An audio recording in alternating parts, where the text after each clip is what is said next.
जय श्री कृष्ण मित्रों। आज जन्माष्टमी है और हम बात करेंगे जन्माष्टमी के पावन पर्व और उसमें होने वाले षोडशोपचार पूजन के बारे में। जन्माष्टमी केवल उत्सव ही नहीं बल्कि भगवान श्री कृष्ण का दिव्य स्मरण और उनकी आराधना का दिन है।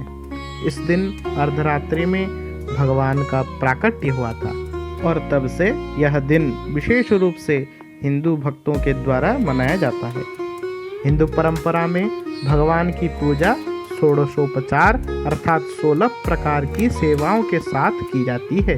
तो आइए क्रम से जानते हैं जन्माष्टमी पर होने वाले इन पूजन विधियों के बारे में। पहला, आवाहन और आसन। सबसे पहले भगवान श्री कृष्ण का ध्यान कर उनका आवाहन करते हैं और उन्हें आसन समर्पित करते हैं। पाद्य, इसके बाद चरण धोने के लिए जल अर्पित किया जाता है। अर्घ्य, विशेष जल और सुगंधित द्रव्य से अर्घ्य अर्पित कर सम्मान करते हैं। आचमनीय, भगवान को मुख शुद्धि के लिए जल प्रदान किया जाता है। उसके बाद स्नान, पंचामृत और सुगंधित जल से भगवान का स्नान कराया जाता है। वस्त्र, फिर उन्हें नए और सुंदर वस्त्र पहनाए जाते हैं। यज्ञोपवीत, उपवीत धारण कराया जाता है।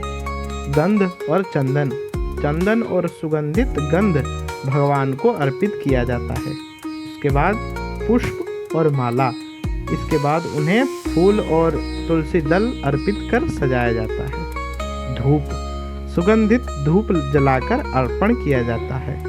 दीपक प्रज्वलित कर आरती की जाती है। नैवेद्य, विविध प्रकार के फल, मिष्ठान्न और माखन मिश्री भगवान को अर्पित किए जाते हैं।